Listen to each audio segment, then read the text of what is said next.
Hello and welcome to the Dream Team Professor podcast. My name is Scott and in this episode we're going to be looking at all of the top point scorers and key talking points from Game Week 23 Dream Team so far. Now we're going to start off with Manchester City 2, Everton 0, but the main talking points started before the game even took place. Kyle Walker was benched, KDB was benched and Gvardiol were benched. They were the main ones and we did get news of it before kickoff. If you're quite active on Twitter you would have seen team leaks on there. And that did disrupt a lot of people's transfer plans, including mine. I'll come on to my team update at the end of this video, but Walker specifically I was looking to bring in, and I already had Gvardiol in my team, KDB in my team, so it wasn't a great start looking at the lineups from these leaks. So we had a clean sheet, a rare clean sheet for Manchester City. So the back line, obviously Ederson in goal, Stones, Ake, Diaz, Akanji. So Stones and Akanji were the two that came in. Ake and Diaz remained from the last game. Ake did end up with a 10-pointer, did get an assist in this one, but it was a ridiculous assist. It was the Everton defender clearing the ball, hitting Ake, falling to Haaland, who smashed it home.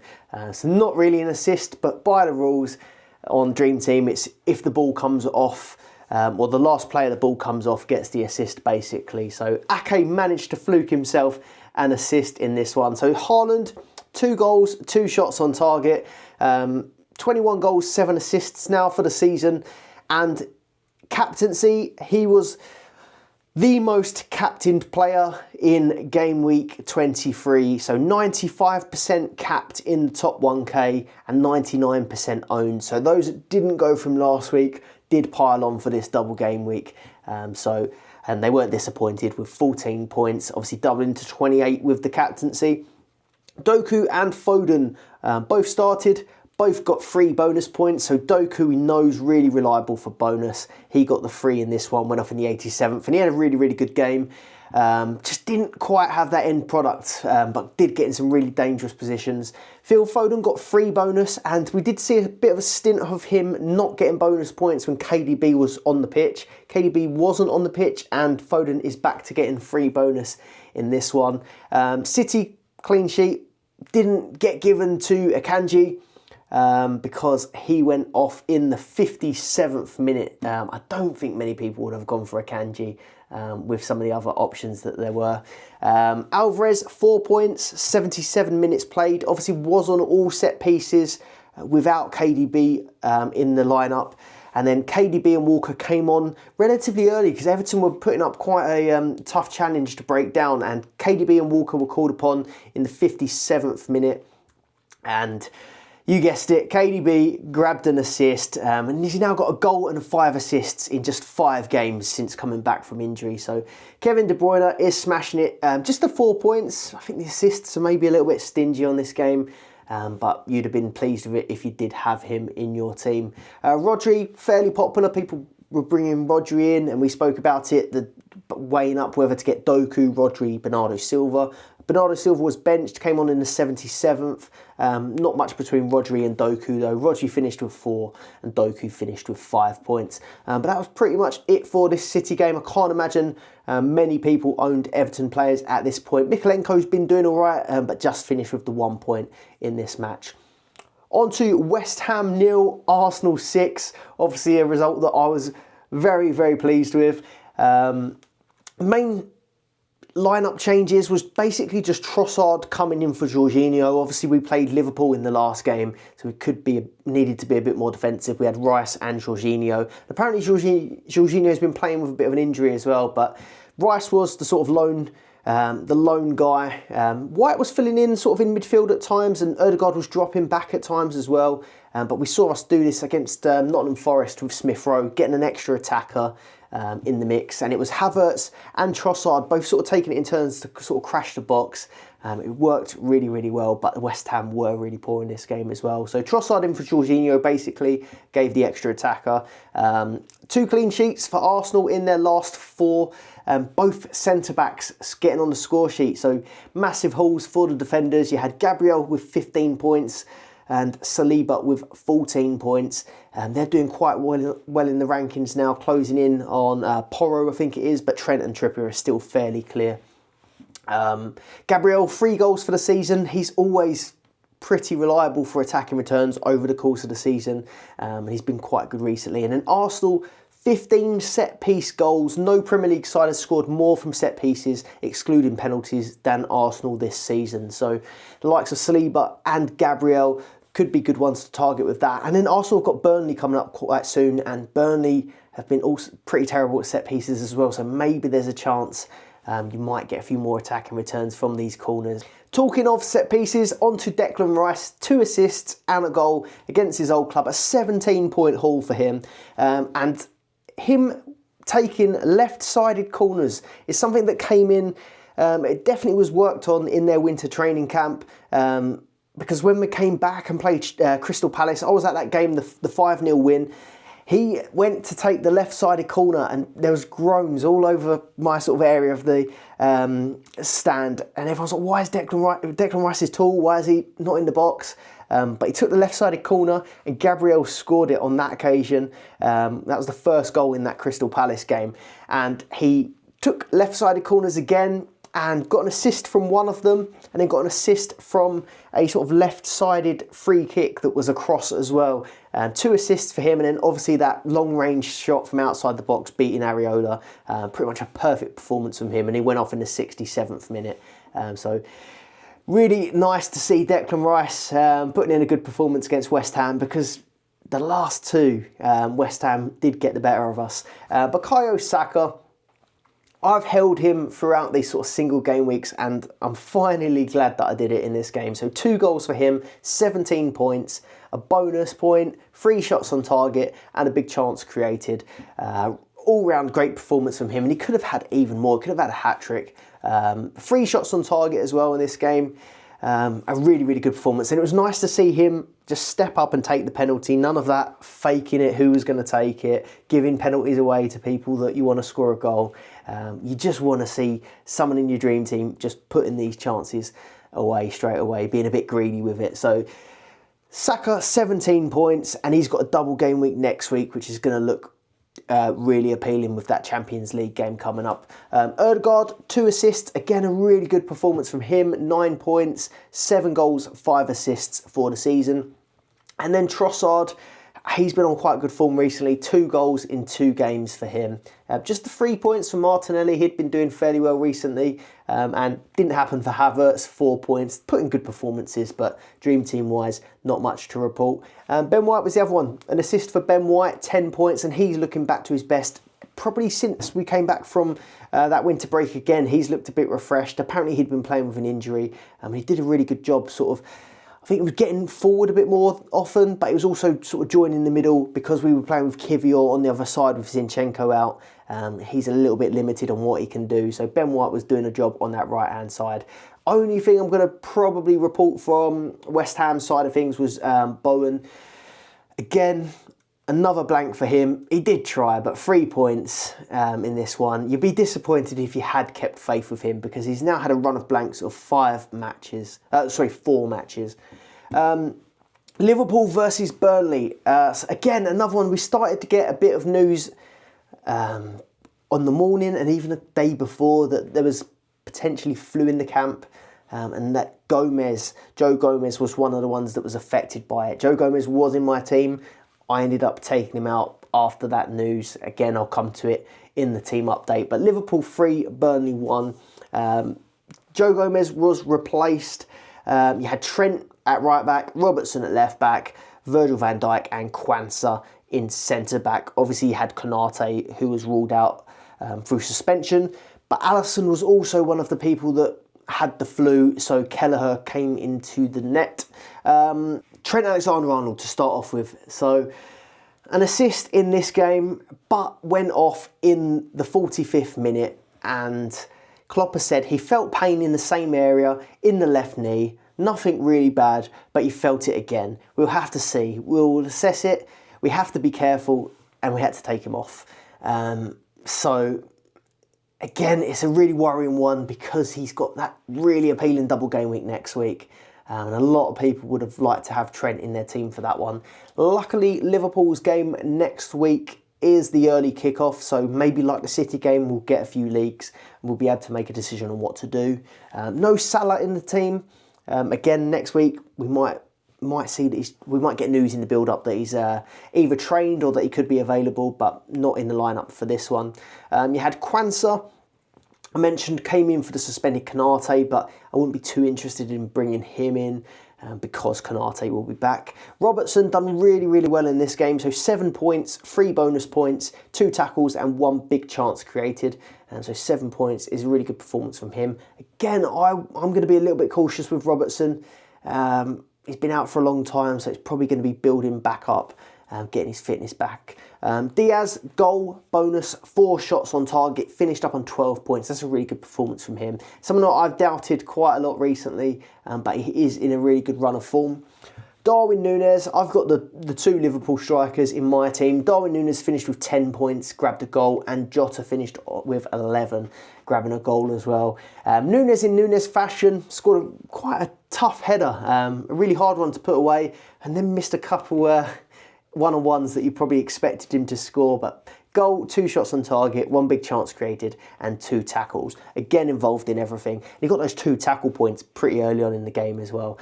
Does score points from a multitude of different ways. 12 goals, 14 assists for the season, and something that I just thought was a bit funny was he's actually had 49 shots on target this season with 12 goals, which means like 37 of them have been saved by the keeper. Whereas Jota, on the other hand, who also scored, he's had 23 shots on target, scoring 14. So only sort of 9 of Jota's shots on target have been saved. So quite telling that one that Jota is just so much more clinical than Núñez, but Núñez just keeps getting so many chances to score. Harvey Elliott came on for Trent at half-time and grabbed himself 2 assists and 5 points in this game, but again, not really someone that I'd be looking to target in my team. On to Nottingham Forest versus Newcastle, finished 3-2 to Newcastle. Goal scorers, Alanga and Hudson-Odoi for Nottingham Forest, and Bruno Guimaraes got 2 goals, and Fabian Schär got the other. So Eddie Howe said that Gordon hadn't trained all week and that he'd like to have him back sooner rather than later. So a lot of us, including myself on other formats of fantasy football, assumed that meant that Gordon wasn't going to be available. But there he was, the poster boy on all of the social media posts and starting the game. He did only go on to get 3 points in this one, so pretty irrelevant, but just goes to show Eddie Howe is not very trustworthy when it comes to these press conferences. Bruno Guimaraes, so 16 points in this one, and it's quite funny because in the last episode of my players to target, I was highlighting that he got 5 bonus points, that hit the max bonus. He was on 50 bonus points, the most bonus scored from any player, but I said that I didn't really think he was someone that would pick. He didn't quite get as many attacking returns as I'd like, but he shut me up. Got two goals in this one, and had a really good showing. Brace, bonus, 2 shots on target and 2 tackles. So 3 goals, 6 assists for the season, and 51 bonus points, puts him top bonus for any player. Trippier is absolutely smashing it. All of that trouble that he had might not be behind him, but it definitely isn't showing in his performances at the minute. So he got 5 points and an assist in this game, and that's 4 attacking returns from Kieran Trippier in his last 3 games, and his 11th assist of the season. So Trippier is delivering for people that kept the faith with him. Botman grabbed an assist for a Fabian Schär goal, and that makes Fabian Schär the joint top goal scoring defender with 4 goals. The person that he's joined with is his Newcastle teammate, Big Dan Burns. So those two are doing very well for attacking returns. Hopefully we'll see Saliba and Gabriel catching them up though. Dubravka, popular goalkeeper, someone that I've actually removed now from my team, but he got just the 1 point in this one. 1 save as well, so not that great from Dubravka. And actually, I see a stat that I think West Ham and Newcastle have got 2 of the worst performing defences recently, so something that you might want to consider. Maybe it's time to move on Dubravka, but he is at a nice price. Callum Wilson played the full 90 but blanked, And then Elanga is the only one I'm going to really highlight from Nottingham Forest, because he's on 5 goals, 6 assists now for the season. And he was causing Dan Burn all sorts of trouble throughout this game. On to Spurs 2, Brighton 2. You had Pascal Gross scoring a pen, and that would have been, if João Pedro had not been ruled out with injury, that would have been another João Pedro penalty. So it has to be, surely it has to be at this point that Brighton are doing something. Maybe it's touches in the box that are causing these penalties, because they are getting so many at the minute. So Pascal Gross scored from the penalty spot because João Pedro obviously wasn't available to take it. Pascal Gross got 10 points himself, 1 bonus point, 1 shot on target and 2 tackles. He's now the 4th highest scoring midfielder in the game with a 6.1 average, 5 goals, 11 assists. So if you held on to Pascal Gross, you'd have been pleased. I do know of quite a few people that did lose patience and take him out, which I think I probably would have done myself as well. But Pascal Gross, 4th highest scoring mid. Matoma was back for this game, got 6 points. He actually performed really quite well in this game, causing problems. Back from the Asia Cup. Again, I don't know if he's someone I'd target yet. I kind of wasn't expecting him to be straight back in the team. He will cost you at the minute, Mitoma, 3.4 million, and he's on 108 points, 14 bonus points in total. Van Hecker, 2.4 million. He's Brighton's highest scoring defender, which is surprising for the price point. He's ahead of Dunk. Stupinian has obviously not been performing very well. Van Hecker's doing really well. Got 3 bonus points in this match, 3 tackles. And then we had Son returned for Spurs, and he returned on the pitch. So he substituted on in the 62nd minute and got an assist. He's on 12 goals, 6 assists now for the season. We had Sarr and Johnson scoring the goals for Spurs, but I don't really think they're pickable assets on Dream Team. Johnson down as a striker as well, 2.7 million striker, so again he takes up a valuable striker slot, and he did come off the bench as well, so he's not really going to be someone pickable. James Maddison, 4 points, 1 bonus, and then Pedro Porro, again no bonus points, just the 3 points. I think it's pretty clear now that these bonus points have dried up for him now that Maddison is back in the team. Aston Villa 1, Manchester United 2. Are they back? Are Man United back? Rasmus Højlund can't stop scoring at the minute. In amazing form, 11 goals, 2 assists now for the season. And he's returned in 5 matches in a row. 5 goals, 2 assists in just 5 games. The last 5 games. So he scored 8 points in this game. Really impressive. And he's starting to prove people wrong, the guys that were taking the mick. And now close to eating their words. Dello, mentioned him in the last pod, someone that I had earlier in the season, because he does have a decent attacking threat. He got an assist in this game, and that's his 4th assist of the season. He's now the 7th highest defender in the game, which is quite surprising. Harry Maguire was in. Obviously, Lisandro Martinez is out injured. Maguire grabbed an assist and had a good performance. 5th attacking return for him. And then Onana, the top goalkeeper, again making loads of saves. 8 saves in this game, 6 points, 20 points clear of Martinez from Aston Villa, who's now 2nd highest goalkeeper. So again, Onana is just keeping his spot just on sheer amount of saves that he's making. 3 bonus points for Bruno Fernandes.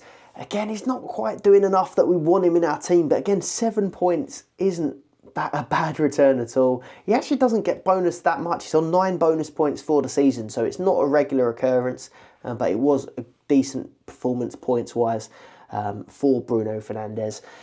Luke Shaw, another injury for Luke Shaw. It's not looking good for him. Another taken off at half-time. Apparently it was just an injury precaution. But yeah, he's just someone...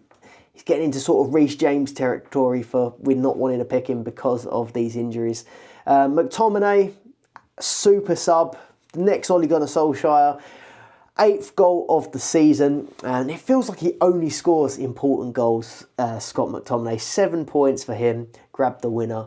And then Douglas Luiz, I don't know what that celebration was about. If you haven't seen it, watch it back. 10 points for him, and he's had some good attacking returns this season. 7 goals and 7 assists now. But yeah, he sort of probably ends up regretting that celebration. Bailey, assist, and his attacking returns again are just incredible. So 5 points for Leon Bailey. 8 goals, 10 assists is just an incredible return. I think he did get a bulk of those in the Europa League Conference or the Europa Conference League. But again, a really, really good signing for Aston Villa. And then Digne was back off the bench in the 87th. He didn't do anything points-wise, but Moreno, who's been a good player to target, they may end up sharing a few minutes maybe when Europe comes back. Last thing from Aston Villa, you had Matty Cash starting since Conser's been out. It looks like Cash is going to get a few more games. And then Ollie Watkins, although didn't manage to get any attacking returns, still finished with 5 points because he had 3 shots on target. On to Wolves versus Brentford. Brentford won this one 2-0. Ivan Toney again grabbing a goal. That's 3 goals in 4 games since coming back. 34 points scored in 4 matches. Really, really impressive. So 9 points in this game. And he's got a double game week next week. But it is against Liverpool and Manchester City. And he's performed pretty well against them last season. So maybe we'll see some more goals for Ivan Toney. He's quite expensive though, 4.9 million. I don't know of many people that have been taking a punt on him, and he's 1.8% selected at the minute, so it is reflecting in the numbers. Sergio Reguilon, 1.9 million. I actually owned him earlier in the season when he was at Manchester United. Taking set pieces, got an assist and clean sheet, so 13 points for Sergio Reguilon.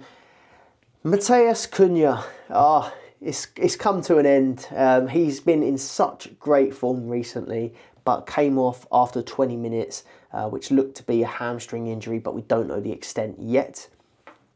I did sort of expect to see Hwang back from the Asia Cup starting in this one.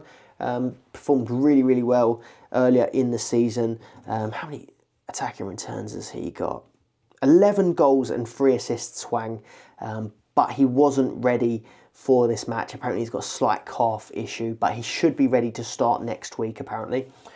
Pedro Neto, 5 points, bonus point, 2 shots on target. He hit the post and did assist a Dawson goal, but it was ruled out by a fine margin by VAR. So again, probably not that highly owned Neto, but he has been doing pretty well for attacking returns recently. Unlucky not to get more in this game. And then Sarabia, 8 points, 3 bonus points. That front 3 has been performing pretty well. Neto, Cunha, Sarabia. I expect it'll probably still do quite well even when Hwang comes back. But Cunha will be a massive miss. Fulham, Bournemouth, I'm going to try and speed over these ones because they're not players that are that highly owned.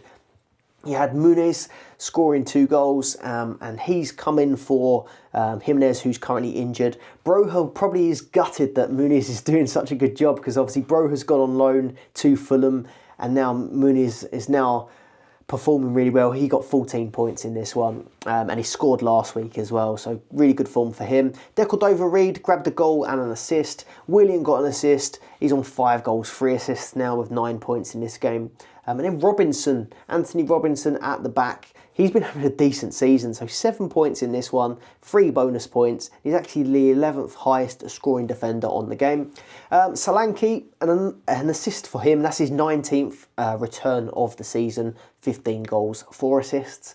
Keep an eye on him because he will have that appealing double game week coming in the next couple of weeks. And then Senesi, 5 attacking returns from defence, 3 goals, 2 assists for the Bournemouth defender. Luton 1, Sheffield United 3. Sheffield United ending Luton's 6-game unbeaten run. Luton face United, Liverpool, City and Villa in their next 4. So tough fixtures. And I think if you did have Liverpool and City assets, or even United Villa, I I think you'd be feeling a bit more confident going into this Luton game because they were looking quite tough to beat. Morris scored the only Luton goal from the penalty spot. Adebayo won it, got the assist points for winning the pen. Alfie Doughty, though, hit maximum bonus points with 5 bonus and tackle points, finished with 12 player performance marks and an 8-pointer for him, so he'll have a double game week next week. McAtee from Sheffield United's on 5 goals, 4 assists after scoring in this one. He scored from the penalty spot. Brereton Diaz was out injured, so Archer came back in and grabbed a goal. He had an assist for Osborne, and Vinny Souza got a goal and an assist, 13 points. Right, on to my team update then. So this is before the Crystal Palace-Chelsea match, and obviously before the Champions League match for Manchester City. I've got 89 points for the game week so far, 2,516 points in total, taking me up to 268th overall, which is a green arrow, starting to claw back a few places after having a few terrible game weeks. My transfers this week were Dubravka out for Ederson and Gomez out for Trent. But these were actually the 2 moves that I'd planned to do next week. But after getting these Manchester City leaks and obviously the news about Gomez having the flu or potentially being out with the flu, I decided I was going to bring those moves forward and maybe change my plan a little bit. So initially I had planned to go Estupinian out for Kyle Walker and Palmer onto a City midfielder. Now, once I heard that Kyle Walker was out, or on the bench, and Vardiol was on the bench, I didn't want to bring in another City player that I knew was going to be benched and have 2 sitting on the bench. I already had seen that De Bruyne was going to be on the bench too, so I just thought I don't want to keep bringing more City players in that aren't going to play in this game. They could still play in the Champions League, but I just didn't like it. So I decided to stick with Estupinian, stick with Palmer. As single game weeks go, Crystal Palace didn't look too bad on paper. And I decided to do Trent in for Gomez because I had seen that Trent was going to be starting this game. However, obviously, I've now got a Trent Alexander-Arnold with 5 points, but flagged. So we're going to have to wait and see what happens with him next week. And Estupinian only got the 1 point, which was disappointing again from him. Vardiol, no points for him, didn't play. And also with Vardiol, we've seen a bit of a news update that he wasn't pictured in training today ahead of that Champions League match tomorrow. So that is a concern. I really hope I don't have 2 injuries at the back because my initial plans were to try and field 11 double game week players for next week. But this could maybe halt that. So Dubravka came out for Ederson. Ederson got the clean sheet points, and I liked Ederson because he would definitely play twice. So 7 points from him. Estupinian 1, Vardiol nothing, Trent 5. Palmer still to play. Saka with 17 points was absolutely brilliant. I feel a bit better that I kept him through these single game weeks, and he's been in good form recently. Phil Foden got me 6 points in this one, obviously a few bonus points. And then De Bruyne came off the bench to get that assist, so 4 points from him. My armband went on Erling Haaland, 28 points. I was never going to mess with that. He's just too good. He's too risky. He's too highly captained. If you get it wrong, it really is damaging to your rank. Boring, but it's just how the game goes. Jota, 11 points with a goal, and Nunes with 10 points with a goal. So really, really pleased with how my front line's gone, and it's been a decent week. Just waiting for Palmer to finish his game against Crystal Palace, and then obviously I have the City players to play in midweek. Hopefully I'll get starts for my whole team. Let me know in the comments below how many points you got for this game week. If you've enjoyed the episode as well, please do leave a like and subscribe to the channel. If you're looking for a little bit more content too, later in the week I will have my top players to target in Game Week 24. But also we recorded our latest episode of the Dream Team Tonic podcast yesterday, live streaming to our Patreon members, but that will be out for everyone tomorrow. And if you're interested in becoming a Patreon member, you get early access to our podcasts, exclusive articles, Discord community, and loads more features. So check them out. There's a link in the description below. Thanks for watching, and we'll see you on the next one. Goodbye.